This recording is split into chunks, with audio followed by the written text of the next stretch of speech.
Ever get that feeling like you're watching a movie or reading a book, and you just know it's good, but you can't quite explain why? Oh, absolutely. Like there's got to be some secret formula, some code beneath the surface that great storytellers are tapping into, right? You're definitely onto something. It's not magic, but there is a kind of narrative code. Okay, see, that's what I'm talking about. And today, we're driving deep into that code, specifically these two parts, self-revelation and new equilibrium. Exactly. And trust me, once you understand these stages, you'll start to see the deeper meaning woven into all the stories you love. So, like, we're getting a backstage pass to how stories really work. Think of it that way. Okay, I am so in. Yep. Let's start with self-revelation. Break it down for us. What is that all about? All right, imagine this. A character going through a fire, right? Okay, intense. I like it. But what emerges isn't just, like, stronger. It's changed.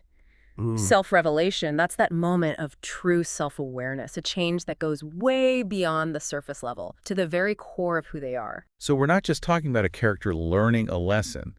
It's like a fundamental shift in their being. 100%. And it happens on two levels, psychologically and morally. Okay, I'm intrigued. But what does that actually look like in a story, one we'd all know? Hit me with an example. Tootsie. Classic. Dustin Hoffman as Michael, right, starts out with this totally warped view of women. Oh, yeah. But by living as Dorothy, he doesn't just learn how to, walk in heels. He experiences the world through a whole different lens. So it's not just a comedic makeover, it's real change happening. Exactly. That's his psychological self-revelation. He's forced to drop the act, see himself and women way more honestly. Okay, yeah, I can see that. But you mentioned this all ties back to something called the need stage. I'm trying to remember if we talked about that before. We did, and it's super relevant here. Because a character's self-revelation, it's not random. It's directly related to that initial need they have. Oh, right. Like that they're searching for, what's driving them. And this connection, that's what shows us if they're actually growing or if they're failing. Hold on. This is getting good. You're saying there's a direct link between that initial need at the beginning of the story and the character's ultimate revelation later on. That's like a ticking time bomb of character development. You got it. And the way it plays out, that's what makes it so powerful. Take Dances with Wolves. Love that movie. So Lieutenant Dunbar, at the start, he just wants to escape, find some adventure. But his self-revelation, it's bittersweet, right? How so? He finds this incredible sense of belonging with the Lakota people, but he also realizes their way of life is fading away. Oh, right, yeah. He grows as a person, but it comes at a cost. It kind of highlights the tragedy of their situation. Man, you weren't kidding about the bittersweet part. Okay, but what about stories where it all goes wrong? Does that connect back to the need too? 100%. Chinatown. Perfect example. Oh, classic. Jake Gitz, the detective, he starts out wanting to expose corruption. Right. But he ends up getting completely caught in this web of lies and deceit. Classic noir. Totally. And his self-revelation, realizing just how powerless he really is. Remember that line, "Forget it, Jake, it's Chinatown." Oof. Yeah, that's going to leave a mark. Hey. Okay, so self-revelation, not always a happy ending. Definitely not. It's about truth, whether it's beautiful or tragic or somewhere in between. It's powerful because it reveals the character's inner change or sometimes the lack of it. And that brings us to the next stage here, new equilibrium. You got it. So the character has this massive realization about themselves and the world. What then? Do they ride off into the sunset? Or does the story take a different turn? Not always a sunset ride, that's for sure. No happily ever after. Sometimes. But it's not about things going back to normal. Not really. Okay. New equilibrium, it's about reflecting that inner transformation we talked about.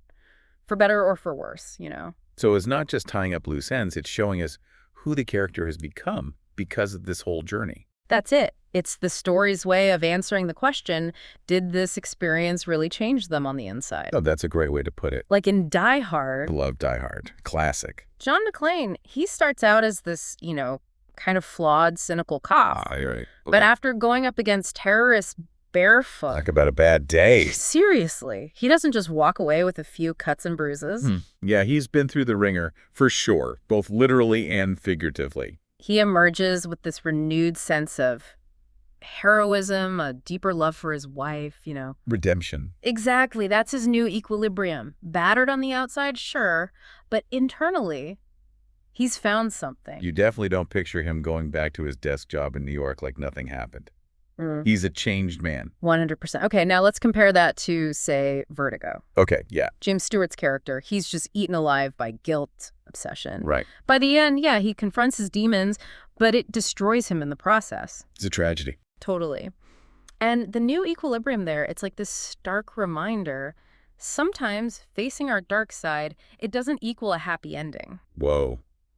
That's heavy. So new equilibrium can be a positive reflection of change or a negative one.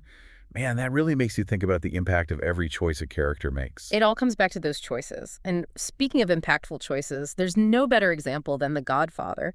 Talk about a masterclass in using these narrative stages to craft a truly unsettling, unforgettable story. Ooh, yes. Yeah. The Godfather. I could watch it a million times and still. It's just so good. The best. Okay, so are we about to break down those 7 steps using The Godfather as an example? We are. Get ready for a whole new perspective on this classic. I am so ready. Okay, so we start with our protagonist, Michael Corleone. In the beginning, he's the war hero, right? The idealist, seems totally detached from the whole family business. Yeah. But what's his weakness? It's a mix of naivete and, ironically, the sense of moral superiority. Ah, the classic recipe for a tragic hero. You just know it's all downhill from there. Right, like you can practically see the train wreck coming. But you can't look away. Exactly. So his need is twofold. Psychologically, he needs to lose that naivete, confront the true nature of power and family, the whole 9 yards. And morally, he needs to avoid becoming his father. Which, of course, is exactly what ends up happening, making the whole thing even more tragic. 100%. Now, here's where the problem starts. His father is nearly killed. This throws Michael headfirst into the world he was so desperate to avoid. Right. And what's his immediate desire? Revenge. Protection of the family. Classic gangster stuff, right? It's used that way on the surface, but we all know there's so much more going on beneath it. Exactly. See, that's what makes it so brilliant. So he goes through all these conflicts, all these power plays, eliminates his rivals, and then we get to that iconic scene, the baptism. Oh my God. Juxtaposed with the murders he's orchestrated. Just chills every time. The way those scenes are cut together, pure genius. Masterclass in filmmaking. But here's where it gets really interesting. Michael, he transforms, right? But not in the way you might initially expect. How so? He achieves his goals, becomes the Don, the whole shebang, but it's at a terrifying cost. He becomes the very thing he swore he'd never be. Ruthless. Brutal. And that's the genius of the storytelling, right? The way his moral self-revelation is cleverly transferred to Kay. Yes. His wife. We see Michael through her eyes in that final scene. She witnesses the murders, his transformation, everything.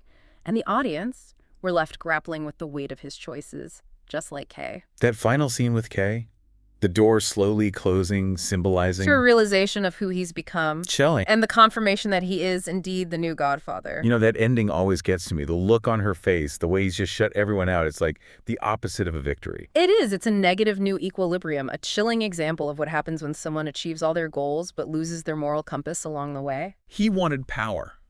And man, did he get it. But at what cost? Right. It makes you think, what good is power if you lose your soul in the process? And the really powerful thing is, we don't see his moral self-revelation.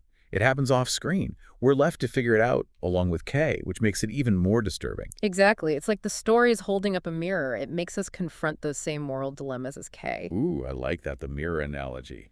Powerful. It makes you think, have we been complicit in Michael's rise to power? Would we turn a blind eye to the same darkness if it meant protecting our own family? Man, those are some tough questions. And the film doesn't shy away from them. Not for a second. That's what makes it great storytelling, right? Yeah.